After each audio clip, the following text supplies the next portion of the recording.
بخاری شریف میں قبیلہ غامدیہ کی اس عورت کا تذکرہ موجود ہے جو خود آئی تھی، کوئی گرفتار کر کے نہیں لایا تھا، از خود آئی۔ احساس پیدا ہو گیا نا گناہ کا۔ یہاں بہت ساری غلطیاں کر کے بھی لوگ جب اپنی بات کرتے ہیں تو کہتے ہیں کبھی یاد تو نہیں کسی کے ساتھ زیادتی کی ہو، یاد تو نہیں کبھی کسی کا، بھئی آپ نے اتنے بڑے ولی ہونے کا دعویٰ کر دیے۔ انسان تو انسان رہتا ہے۔ بڑے بڑے لوگ کہہ گئے کہ یا اللہ اگر انجانے میں بھی بھول گئے ہیں تو ہم سے درگزر فرما، لیکن جب ہم تیار ہی نہیں ماننے کو۔ حضرت انس بن مالک کہتے ہیں وہ خاتون آئی، کوئی پکڑ کے نہیں لایا، کسی 14 دنوں کے ریمانڈ پہ نہیں اسے منوایا گیا، اسے وہ خود بخود آئی، اور کریم محبوب علیہ السلام کے سامنے جب وہ کھڑی ہوئی تو اتنے درد سے میں نے کم لوگ روتے دیکھے ہیں جس درد سے وہ روئی۔ عرض کرنے لگی حضور میں غلطی کر بیٹھی ہوں، مجھ سے زنا ہو گیا، مجھے پاک کر گئے۔ تو محبوب کریم علیہ السلام نے فرمایا تو کیسے ثابت کرے گی تو نے گناہ کیا؟ یعنی مجرم کو ثابت کرنا پڑ رہا ہے کہ میں گناہ گار۔ یہ وہ کمال ہے کہ انسانوں کو احساس ہونے لگے کہ یہاں ہم غلط ہیں۔ جب اعتراف جرم ہوتا ہے، جب بیماری کی تشخیص ہوتی ہے تو پھر اس کا علاج بھی ہو جاتا ہے۔ حضرت انس بن مالک کہتے ہیں وہ عرض کرنے لگی حضور میرے پیٹ میں ناجائز بچہ ہے۔ حضور نے فرمایا جا جب بچہ پیدا ہو تو پھر آنا۔ وہ 8 ماہ کے بعد آئی تو اس کی گود میں پھول سا بچہ تھا۔ حضور نے فرمایا واپس جا، جب روٹی کھانے لگ جائے تو پھر آنا۔ وہ 2 سال 2.25 سال دودھ پلاتی رہی، پھر جب آئی تو بچے کے ہاتھ میں روٹی کا ٹکڑا تھا۔ کریم محبوب صلی اللہ تعالی علیہ وسلم سے آ کے جب اس نے بات کی تو وہ درد سے روئی، کہنے لگی یا رسول اللہ 3 سال ہونے کو ہیں، میں نے گناہ کیا ہے، میں ساری رات سو نہیں پاتی۔ حضور تڑپتی، اگر اس حال میں مر گئی تو اپنے رب کو کیا منہ دکھاؤں گا، مجھے پاک کر دے، میرے حال پہ رحم فرمائے۔ محبوب کریم صلی اللہ علیہ وسلم نے بچہ ایک صحابی کو دیا، فرمایا بچوں کی طرح پالنا، اور کہا اسے لے جاؤ، پتھر مار مار کے اسے سنسار کر دو۔ صحابہ کہتے ہیں اسے پتھر لگ رہے تھے اور حضور بے چینی کے ساتھ ٹہل رہے۔ آ کے خبر دی حضور وہ تو وصال کر گئی، انتقال ہو گیا۔ فرمایا یہاں تک تو بات اس کی تھی۔ حضرت انس بن مالک کہتے ہیں اب محبوب کریم نے صحابیات سے فرمایا اسے غسل دو، کفن پہناؤ، جنازہ تیار ہو جائے تو مجھے خبر کرنا۔ حضرت انس بن مالک کہتے ہیں غسل ہوا، کفن ہوا، جنازہ تیار ہوا تو حیران ہم تب ہوئے جب میرے محبوب نے فرمایا صفے بناؤ، میں خود جنازہ پڑھاؤں گا، میں خود جنازہ پڑھاؤں۔ اور سرکار نے جنازہ پڑھایا تو ایک شخص کی زبان سے نکلا حضور اس ملعون کا معاذ اللہ جنازہ جس نے ناجائز بچہ جنا، اس کے لیے آپ دعا کر رہے ہیں، جنازہ پڑھا۔ حضور فرمانے لگے خاموش ہو جاؤ، تم نے گناہ دیکھا ہے، اس کا احساس نہیں دیکھا، تم نے غلطی دیکھی ہے لیکن اس کی توبہ کا انداز نہیں دیکھا۔ اور صاحب کنز العمال نے یہ لفظ نقل کیے ہیں کہ کریم محبوب فرمانے لگے اس نے تو ایسی شاندار توبہ کی ہے کہ اگر میں اپنی ساری امت میں بانٹ دوں تو اللہ سب کی مغفرت فرما دے گا۔ احساس جب پیدا ہو جاتا ہے نا اپنے دل کے اندر کہ یہاں میں غلط ہوں، ان العبد اذا اعترف ثم تاب تاب اللہ علیہ او کما قال نبی صلی اللہ علیہ وسلم، رواہ مشکات۔ حضور نے فرمایا جب کوئی بندہ کہتا ہے نا اللہ میں بھول گیا تھا، اور پھر وہ توبہ کرتا ہے تو رب اس کی توبہ کو فوراً ہی قبول فرما لیتا ہے۔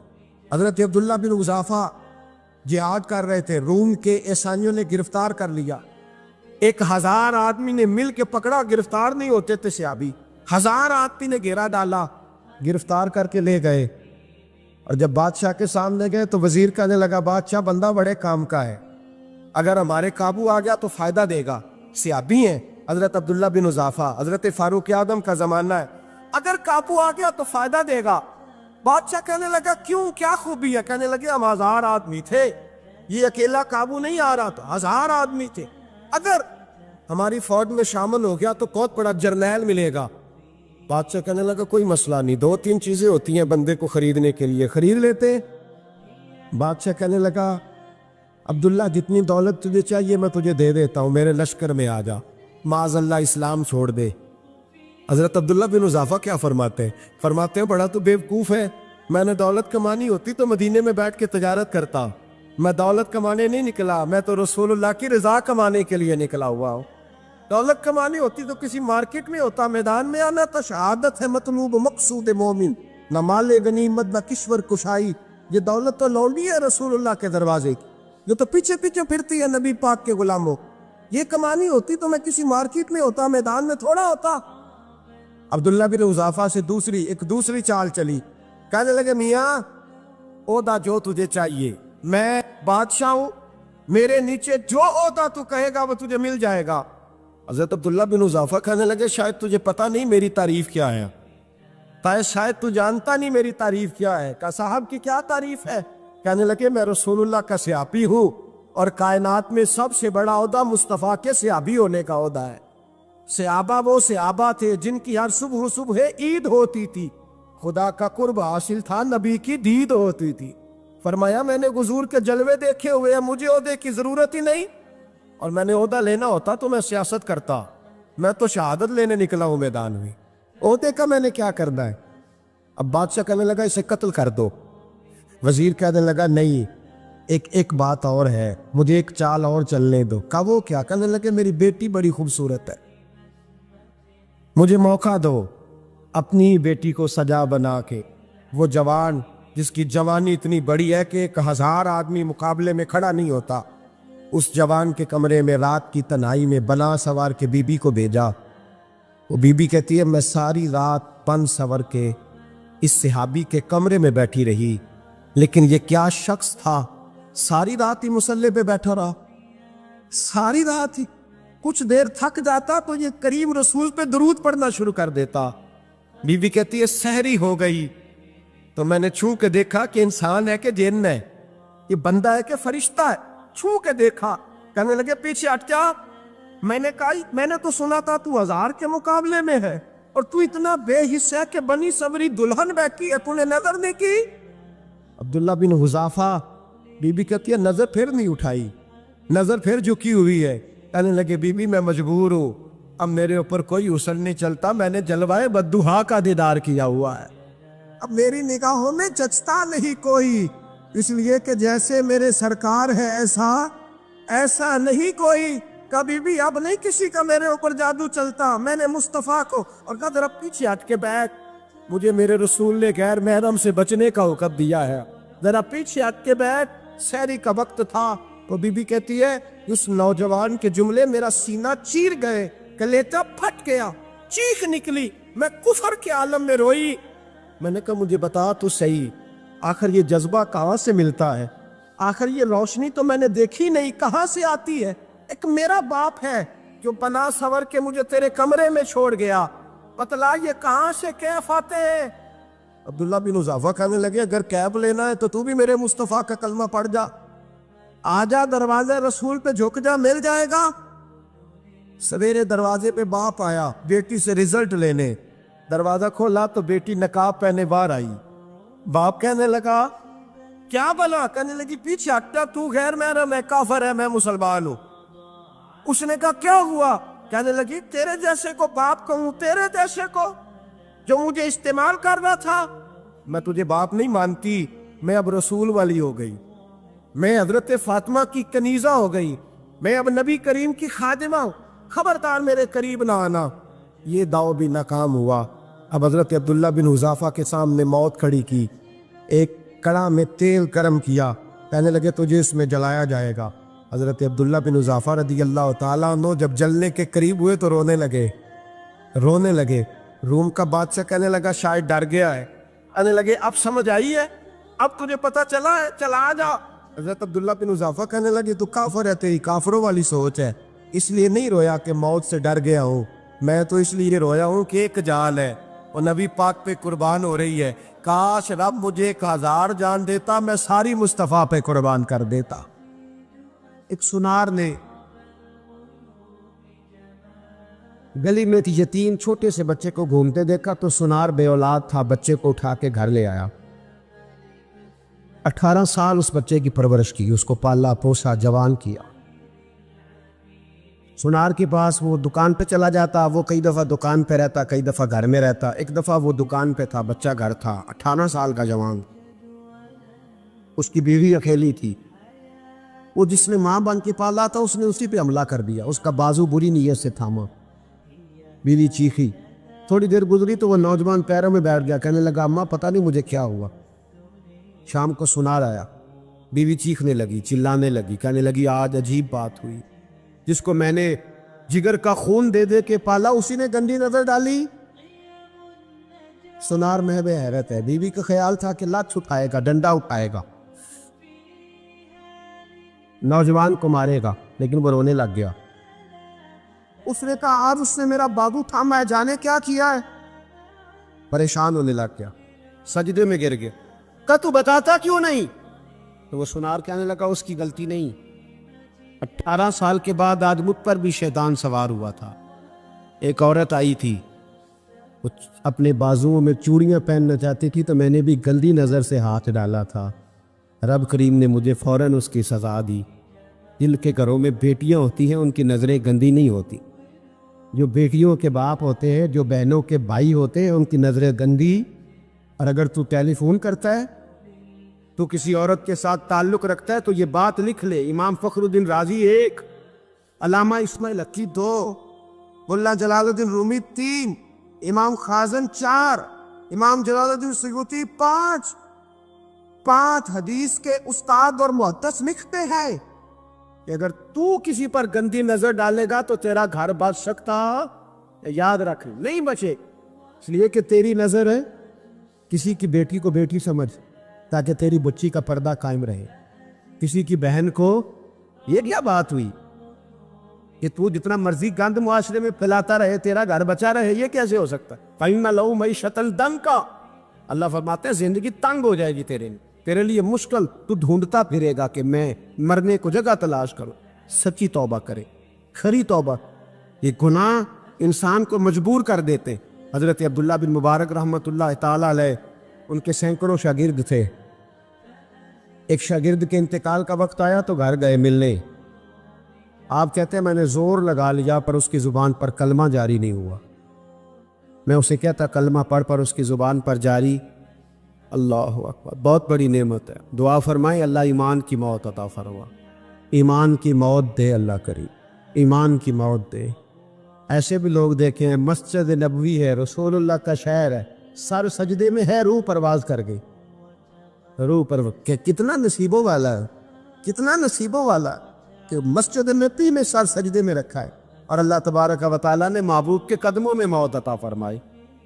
حضرت عبداللہ بن مبارک کہتے ہیں میں نے اس کو کہا کلمہ پڑھ تو اس کی زبان پہ جاری نہیں ہوتا، میں بار بار کہتا تو وہ منت کرتا، کہتا حضور میں کوشش کرتا ہوں جاری نہیں ہوتا۔ فرماتے میں پریشان ہو کے اٹھا، ابھی میں دروازے پہ پہنچا تھا، اس نے چیخ ماری اور روح پرواز کر گئی، بچے رونے لگے، بیوی رونے لگی، تو میں نے اس کی بیوی سے کہا کہ یہ جرم کیا کرتا، اتنا بڑا پاپی پہ کلمہ جاری نہیں ہوا۔ اس کی زوجہ کہنے لگی حضرت جی 2 گناہ تھے اس کے، ایک تو یہ شراب کا عادی تھا، روکتی تھی باز نہیں آتا تھا، اور دوسری بات یہ کہ یہ اپنی اماں کا نافرمان تھا، وہ 2 گلیاں چھوڑ کے رہتی ہے، یہ کبھی ملنے نہیں گیا تھا، اس بوڑھی کا کلیجہ اس کی طرف سے بڑی تکلیف میں تھا۔ حضرت عبداللہ بن مبارک کہنے لگے جا تو بھی دعا کر، اس کی ماں کو بھی کہہ دعا کرے کہ یہاں تو یہ کلمہ نہیں اسے نصیب ہوا، اللہ کرے اللہ آخرت کی منزلیں اس کی بہتر فرما دے۔ حضور صلی اللہ علیہ وسلم کے پاس ایک مہمان آ گئے رات کے وقت میں، جب وہ آئے تو حضور نے پوچھا کھانا کھانا ہے؟ تم نے کہا کھانا ہے۔ جھوٹ اور بھوک کو جمع کرنا منع ہے، کہا جی کھانا ہے۔ تو حضور صلی اللہ علیہ وسلم نے فرمایا ازواج مطہرات کے گھروں میں پتہ کرو کچھ ہے۔ حضرت ام سلمہ کے گھر میں پتہ کیا تو کہا یا رسول اللہ 4 دن سے روٹی نہیں پکی۔ حضرت زینب سے پوچھا تو کہا حضور کئی دن سے چولہا ہی نہیں جلایا۔ حضرت عائشہ صدیقہ، حضرت میمونہ، حضرت سودا، تمام گھروں سے بظاہر یہ 2 جہاں کے شاہ ہیں پر پاس کچھ رکھتے نہیں، 2 جہاں کی نعمتیں ہیں ان کے خالی ہاتھ میں، ہر چیز ہے پر فقر اختیاری ہے، کوئی شے نہ ملی۔ نبی پاک صلی اللہ علیہ وسلم نے مسجد میں اعلان کیا، فرمایا کون ہے جو میرے مہمان کو روٹی کھلائے؟ ان لفظوں کا حسن کوئی حسن والا ہی سمجھ سکتا ہے، فرمایا کون ہے جو میرے مہمان کو کھانا کھلائے؟ تو ایک صحابی لے گئے اور اٹھے، وہ صحابی جو صحابہ میں غریب تھے، ایک انصاری جو غریب آدمی تھے، بہت زیادہ امیر آدمی اللہ کی راہ میں خرچ نہیں کر پاتا، اس کے لیے مشکل ہو جاتا ہے۔ اس کے لیے بہت امیر آدمی جو ہوتا ہے نا، وہ جتنا زیادہ امیر ہوتا ہے نا، اتنی دیوار اس کے گرد کھڑی ہو جاتی ہے پیسوں کی، مشکل ہو جاتا ہے اس کے لیے۔ غریب آدمی کھڑے ہوئے، اگرچہ میرے محبوب کے غلاموں میں جو بڑے امیر تھے وہ بھی خرچ کرنے میں بڑے آگے تھے، حضرت عثمان غنی رضی اللہ تعالیٰ عنہ، حضرت عبد الرحمن ابن عوف، حضرت ابو بکر صدیق رضی اللہ۔ لیکن یہ غریب آدمی کا حضور میں لے جاؤں گا، میں لے کے جاؤں، اور یہ بخاری مسلم ہے، حضور نے فرمایا لے جاؤ۔ وہ اب سے آپ بھی گھر لے گئے اور بیوی سے مشورہ کیا، بات پہ غور کرنا، ہر چیز کی بھوک دیکھی جا سکتی ہے، بچوں کی نہیں دیکھی جا سکتی۔ وہ انصاری حضور کے مہمان کو گھر لے گئے، جا کے بیوی سے مشورہ کیا، کہا بھلی مانس گھر میں کچھ ہے؟ تو اس نے کہا تھوڑا سا بچوں کے لیے کھانا رکھا ہے، بچوں کے لیے۔ بچے تو بزدل کر دیتے ہیں، بچے تو آدمی کو بزدل کر دیتے ہیں، بچے تو مار دیتے ہیں، کلیجہ پھٹ جاتا ہے بچہ بھوکا ہو تو، نیند نہیں آتی۔ اب صحابی اپنی بیوی سے کیا کہتے ہیں؟ کہتے ہیں بچوں کو بہلا کے سلا دے، اور رسول اللہ کے لیے نہیں، رسول اللہ کے مہمان کے لیے، بھائی نبی پاک کے لیے نہیں، حضور کے تجھ سے در در سے سگ اور سگ سے ہے مجھ کو نسبت، میری گردن میں بھی ہے دور کا پٹکا تیرا، تجھ سے در در سے سگ سگ سے ہے مجھ کو نسبت۔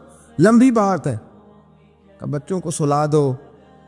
بی بی نے بچوں کو سلا دیا تو میاں بیوی کا مشورہ ہوا کہ مہمان کے ساتھ بیٹھ کے روٹی کھانا بھی سنت ہے۔ تو اب مہمان کے ساتھ بیٹھ کے کھانا بھی ہے تو کھانا ہے ایک دو آدمی کا۔ اب خاوند اپنی بیوی کو تیار کرتا ہے کہ میں بھی کھانے پہ بیٹھ جاؤں گا، تو بھی بیٹھ جانا، اور جب مہمان کھانے میں ہاتھ ڈال لے تو اٹھنا، کہنا او ہو دیا تو صحیح کیا ہی نہیں، ابھی بجھ جائے گا، اور جا کے دیا بجھا دینا۔ ہم ہاتھ ہلاتے رہیں گے، مہمان روٹی کھاتا رہے گا۔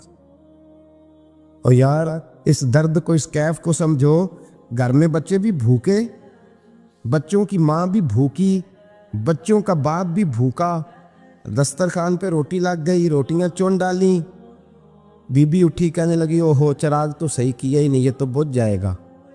حوصلے مند بی بی جس نے بچے بھوکے سلا دیے، وہ بھوکے سوئے ہوئے بچوں کی بھوکی اماں اٹھی اور اپنے خاوند کی تابع داری میں اٹھی، میں گڈی تے ہتھ ڈور سجن دے، وہ جنج رکھے اونج رہنا ہے، اٹھی اور اس نے نہ دیا ٹھیک کرنے کے بہانے بجھا دیا۔ مہمان روٹی کھاتا رہا اور رسول اللہ کے نوکر قربانی دیتے رہے۔ وہ روٹی کھا کے سیر ہو کے بستر بچھایا تو سو گیا۔ یہ میاں بیوی ساری رات بچوں کی طرف دیکھتے رہے اور غور کرتے رہے اور راضی رہے کہ ہم نے حضور کا فریضہ نبھایا ہے۔ قربان جاؤں محبوب پہ، بے خبر ہو جو غلاموں سے وہ آقا کیا ہے۔ وہ صحابہ وہ اگر قربانیاں دیتے تھے تو جو اعزاز ملتا تھا وہ بھی بڑا شان والا ہے۔ صحابی کہتے ہیں میں فجر کی نماز پڑھنے مسجد آیا، پہلا قدم رکھا تو میرے کریم بولے، حضور نے فرمایا رات جو تو نے اور تیری بیوی نے عمل کیا ہے خدا کو بھی بڑا پسند آیا ہے، محمد مصطفیٰ کو بھی بڑا پسند ہے۔ اور پھر ایک لفظ اور ہے حدیث میں، ایک روایت میں کچھ جملے اور بھی ہیں۔ حضور نے فرمایا جب تو اور تیری بیوی رات مہمان کے ساتھ احسار کر رہے تھے نا، تو عرش کا مالک تمہیں مسکرا کے دیکھ رہا تھا، رب تمہیں دیکھ کے مسکرا رہا تھا، رب تمہیں دیکھ کے مسکرا، تر بامنی پہ شیخ ہماری نہ جائیے، ہم دامن نچوڑ دیں تو فرشتے وضو کریں۔ پر میں وہ مسکرا رہا تھا کہ میرے بندے میرے رسول کی رضا کے لیے کیا کر رہے ہیں۔ اور صاحب دیکھو، نبی پاک کے لیے نہیں، خاندان کے لیے نہیں، خاندان نبوت کے لیے نہیں، حضور کے نہ سمجھے یار، اس پہلو کو سمجھے۔ نبی پاک کے بریلی کے امام بول پڑے، فرمانے لگے تجھ سے در سے سگ سے ہے مجھ کو نسبت، تجھ سے در سے سگ کتے کو کہتے ہیں فارسی میں۔ فرماتے محبوب تیرا دروازہ اور دروازے پہ کتا، اور کتے کے پاس میں بیٹھا ہوں، چلو کتے کے پاس تو بیٹھا ہوں نا، میری گردن میں بھی کوئی تو پٹکایا ہی ہے نا، تجھ سے در سے سگ اور سگ سے ہے مجھ کو نسبت، چلو میری گردن میں بھی ہے دور کا پٹکا تیرا۔ قرآن مجید بول اٹھا، رب کریم نے فرمایا حبیب یہ تیرے غلام وہ ہیں کہ وَيُكْسِرُونَ عَلَىٰ أَنفُسِهِمْ وَلَوْ كَانَ بِهِمْ خَصَاصَةٌ، فرمایا ان کا حال یہ ہے کہ جس چیز کی شدید حاجت ہوتی ہے وہ بھی اپنے بھائیوں پہ قربان کر دیتے، وہ دے دیتے ہیں تیرے نام پہ، جب مکے والے مدینے آئے انصار مدینہ تو میرے مصطفیٰ کریم نے فرمایا نہ تمہاری نسلیں ایک ہیں نہ قبیلے ایک ہیں، لیکن تمہارا نبی ایک ہے، تمہارا رسول ایک، خدا ایک، کتاب ایک، تمہارا میری وجہ سے رشتہ ہے۔ چلو اپنے بھائیوں کے ساتھ احسار کرو، چلو احسار کرو۔ اگر کسی کے 2 مکان تھے تو اس نے ایک اس کو دے دیا جو مکے سے آیا تھا، 2 باغ تھے تو ایک دے دیا، کسی کے پاس ایک تھا تو آدھا بانٹ کے دے دیا، ہر چیز تقسیم کر دی۔ حالات بدل جاتے ہیں، حالات بدل جاتے ہیں۔ تلک الایام نداولها بین الناس، اللہ لوگوں کے درمیان دن بدل دیتا ہے، حالات بدل گئے۔ بڑا مال غنیمت آیا، بنو نذیر کا علاقہ فتح ہوا تو میرے رسول پاک صلی اللہ تعالیٰ علیہ وسلم نے انصار مدینہ کو اکٹھا کیا، فرمایا بھئی مال اب بڑا آ گیا ہے۔ 2 باتیں یہاں تو اس طرح کرتے ہیں کہ میں ان کو کہتا ہوں جو مکے سے آئے تھے کہ جتنی تمہاری جائیدادیں باغ انہوں نے لیے ہیں واپس کر دیتے ہیں تمہیں، اور جو مال آیا ہے وہ بھی تم میں سے آدھا آدھا دونوں کے درمیان بانٹ دیتے ہیں، یا جیسے تمہارا دل چاہے تمہارے مال بھی واپس کرتے ہیں، اور جو وہاں سے مال آیا وہ تمہارے بیچ بانٹ دیتے ہیں، یا اگر تم کہو تو یہ مال ان کو دے دیتے ہیں مہاجرین کو، تمہیں تمہارے مال واپس مل جاتے۔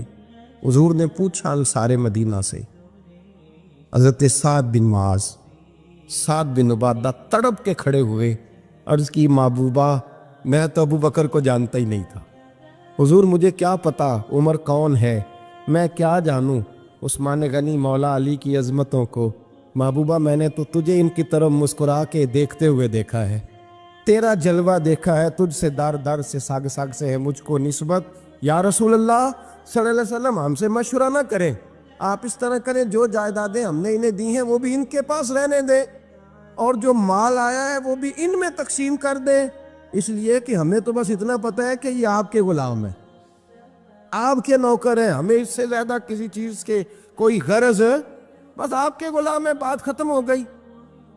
حضور خاموش ہو گئے۔ صحابہ کہتے ہیں دیر کے بعد ہم نے کہا فیصلہ ہونا چاہیے، فیصلہ پتہ کیا ہوا؟ حضور نے ہاتھ اٹھائے، کہا اے اللہ میرے مدینے والوں پہ رحم فرما، اے اللہ میرے انصار پہ رحم فرما، اللہ ان کے جذبے قبول فرما۔ بھائی اظہار والی زندگی، وہ کیا بات ہوئی کہ میں نے بڑی قربانی دی ہے، اور جب تک تو قربانی نہیں دیتا تو قدر والا نہیں ہوتا۔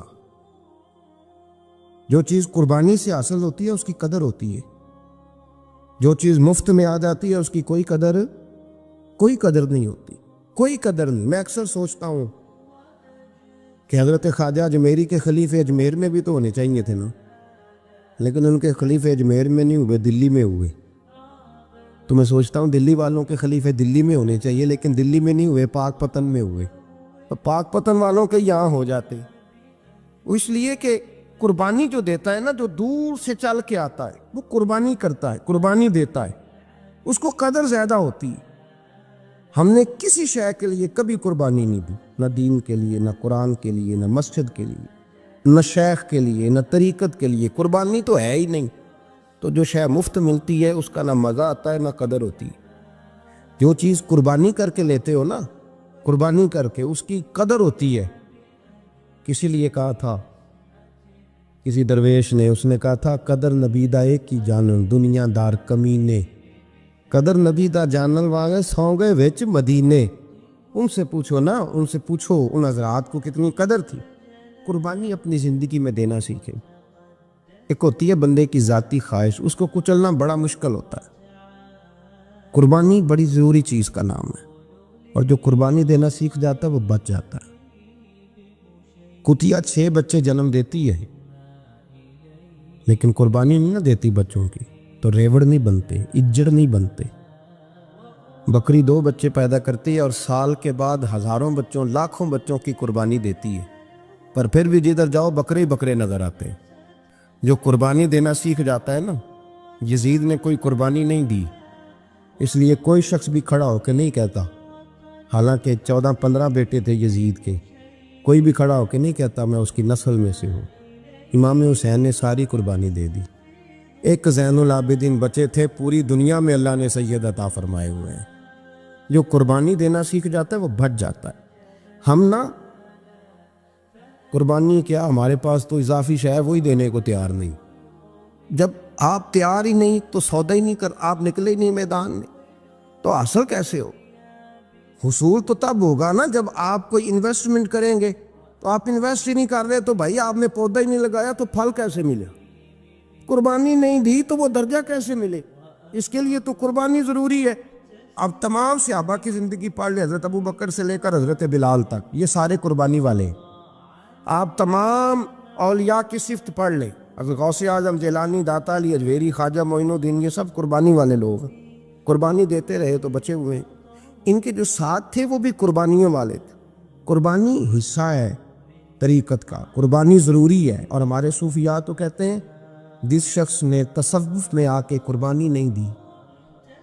بزرگوں کے پاس ایک شخص آیا، غالباً خواجہ نظام الدین محبوب الہی کی بات ہے، میرے ذہن میں نام پورا نہیں سما رہا. تو ایک مرید نے آ کے کہا حضور زکوٰۃ کتنی دینی ہے؟ فرمایا 2.5%.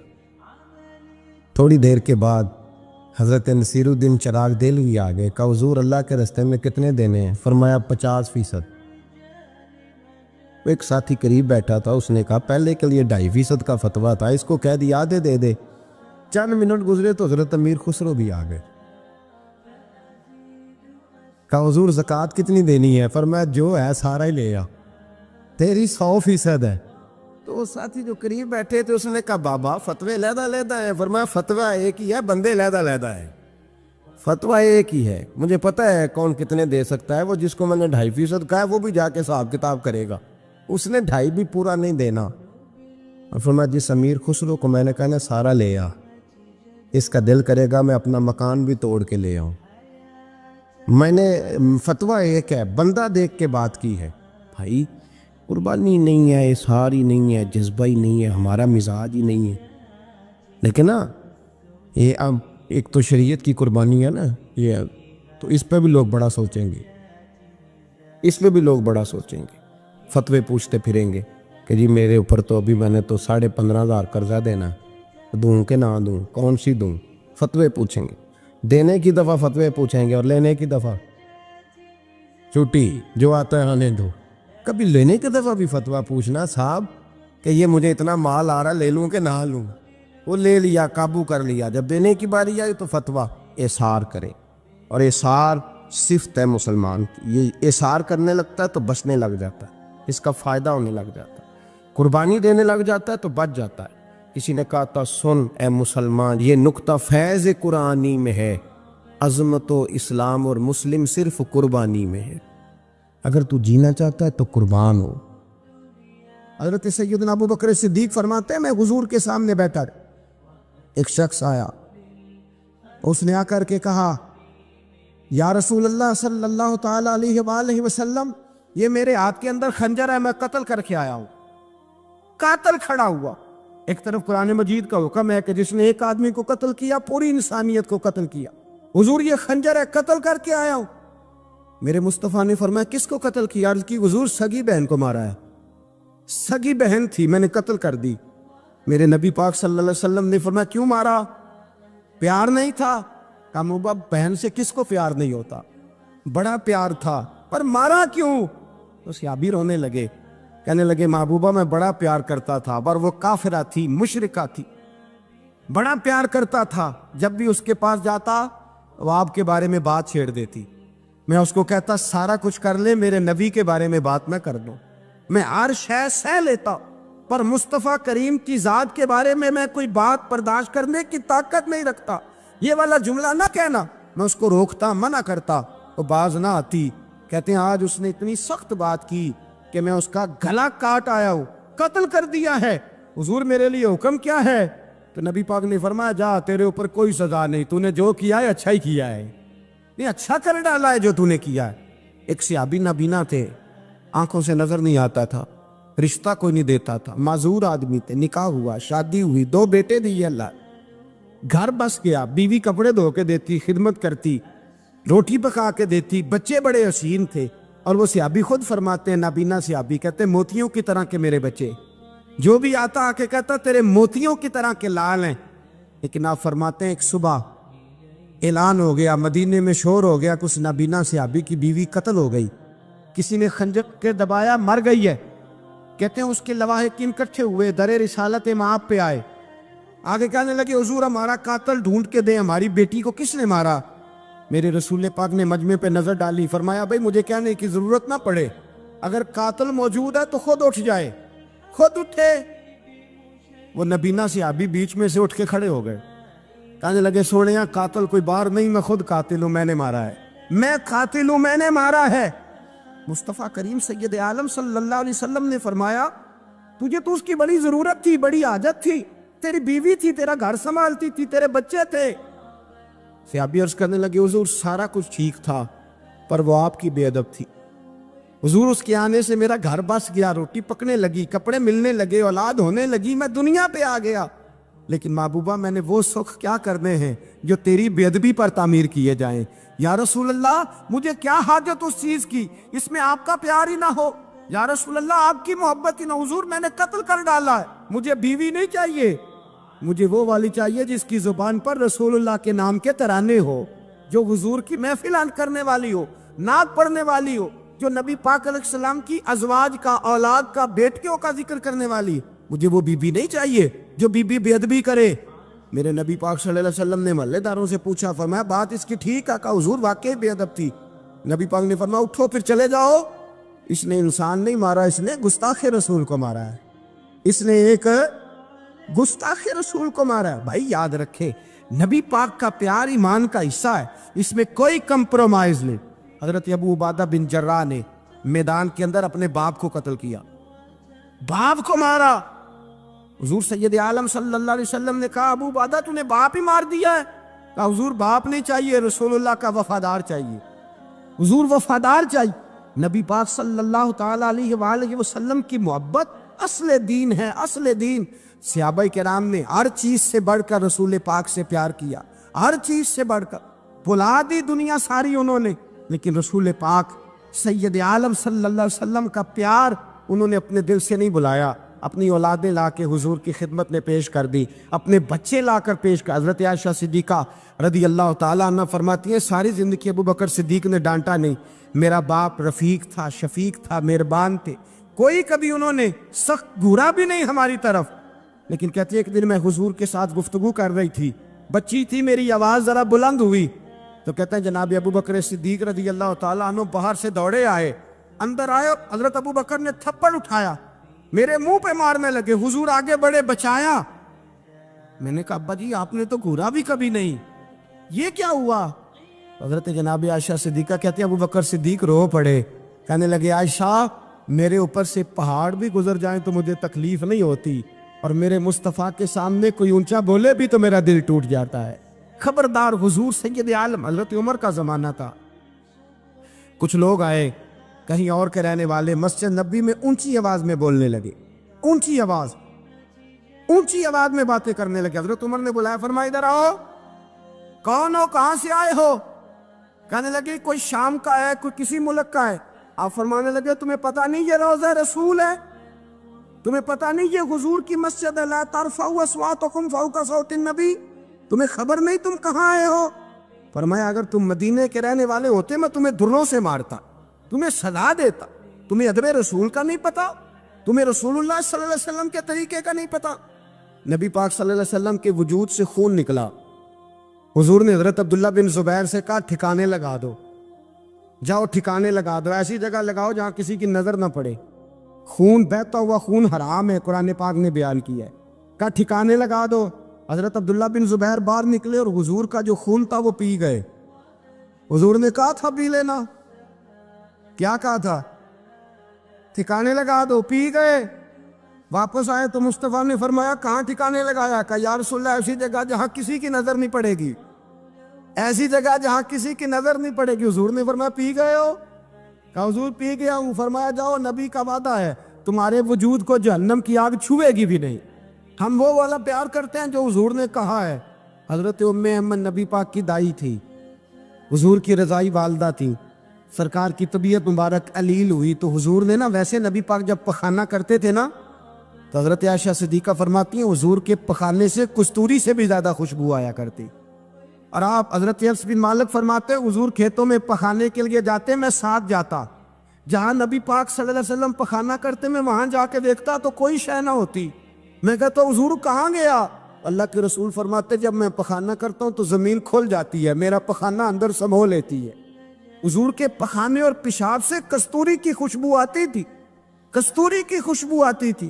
حضرت ام ایمن رضی اللہ تعالی عنہ کہتی ہیں حضور نے پیشاب کیا، طبیعت مبارک قلیل تھی تو لکڑی کے ایک برتن میں حضور نے پیشاب کیا اور کہا اماں جی اس کو باہر رکھا ہے، کہیں باہر ٹھکانے لگائیں۔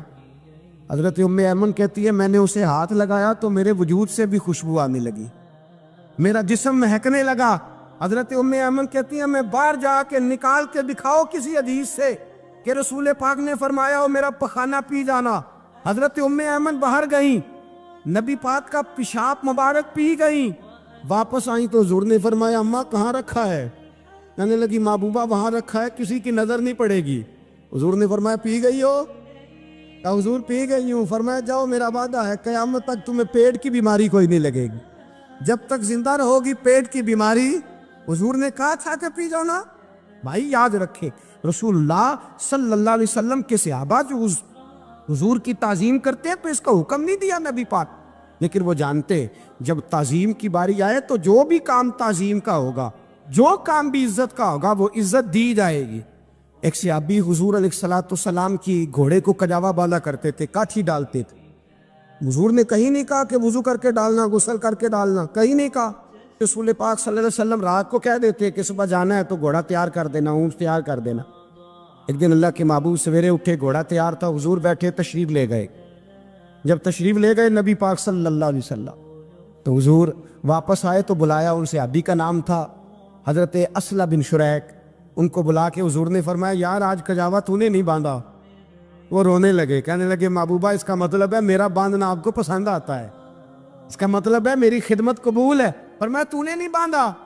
یا رسول اللہ نہیں۔ فرمایا کیوں نہیں باندھا؟ کیا جواب ہے، کیا حسن ہے۔ کہنے لگے یا رسول اللہ میں صبح اٹھا تو میرے اوپر غسل فرض تھا، اگر میں بغیر غسل کے ہاتھ لگاتا حضور کو نہیں نبی پاک کے گھوڑے کے کجاوے کو، کہا حضور گھوڑے کے کجاوے کو بغیر غسل کے ہاتھ لگاتا تو بے ادبی تھی، اور اگر غسل کرتا تو حکم ماننے میں دیر ہوتی تھی، یہ بھی بے ادبی تھی، لہذا کسی اور کی ڈیوٹی لگائی۔ صحابہ نے حضور کی وہ تعظیم کی جس کا حضور نے حکم نہیں دیا تھا نبی پاک نے کہ یہ والی تعظیم کرو۔ ایک دن حضرت عمر فاروق جناب ابو بکر صدیق سے ملنے آئے، کہنے لگے ابو بکر ایک کام سے آیا ہوں۔ کہا عمر کہو۔ امیر المومنین کے پاس آئے جناب عمر، ایک کام سے آیا ہوں۔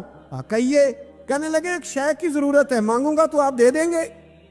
جناب عمر فاروق رضی اللہ تعالیٰ عنہ کہنے لگے میرے بس میں ہوئی تو ضرور دے دوں گا، تو میرا بھائی ہے بات تو کر۔ تو حضرت عمر نے پتہ کیا مانگا؟ کہنے لگے ابو بکر وہ جو غار ثور میں تم 3 دن حضور کے ساتھ رہے ہو نا، میں 3 راتیں نہیں مانگتا، ان میں سے مجھے 1 رات دے دو۔ اور کیا لفظ ہیں، کیا حسن ہے۔ کہنے لگے عمر کی زندگی کی ساری نیکیاں لے لو، 3 راتوں میں سے 1 رات مجھے دے دو، 1 رات مجھے دے دو۔ حضرت ابو بکر صدیق رضی اللہ تعالیٰ عنہ رو پڑے، کہنے لگے میں نے کہا تھا جو بس میں ہوگا دوں گا، یہ تو میرے مصطفیٰ کی محبت ہے، یہ کسی کو دینا میرے بس کی بات ہے، یہ حضور کا پیار ہے جو میں نے سنبھال کے رکھا ہوا ہے، سنبھال کے پھر کے گلی گلی تباہ ٹھوکریں سب کی کھائے کیوں، دل کو جو عقل دے خدا تو تیری گلی سے جائے کیوں، جان ہے عشق مصطفیٰ روز فضو کرے خدا، ارے جس کو ہو درد کا مزہ وہ ناز دوا اٹھائے کیوں، اب تو نہ روک ہے غنی عادت سگ بگڑ گئی، پہلے ہی دن میرے کریم لقمہ تر کھلائے کیوں۔ حضرت بلال کہتے ہیں میں اذان پڑھ رہا تھا، ابو بکر سن رہے تھے، انہوں نے چوم کے آنکھوں سے لگایا، بعد میں کہ ملا علی قاری نے لکھا ہے، بعد میں کسی صحابی نے کہا محبوبہ ابو بکر نے انگوٹھے چوم کے آنکھوں سے لگائے ہیں، اور انہوں نے چوم کے کہا قرۃ عینی بھی کہا یا رسول اللہ، حضور آپ میری آنکھوں کی ٹھنڈک ہے۔ میرے مصطفیٰ نے فرمایا جو میرے ابو بکر کی طرح کرے گا اس کی آنکھوں میں کبھی تکلیف نہیں ہوگی، اس کی آنکھوں میں کبھی تکلیف۔ حضور آپ نے تو حکم ہی نہیں دیا، آپ نے تو کہا ہی نہیں یہ کام کرنے کا، آپ نے تو کہا ہی نہیں یہ ذکر کرنے کا۔ میرے رسول کریم سید عالم صلی اللہ تعالی علیہ وسلم کا پیار ایمان کی جان ہے۔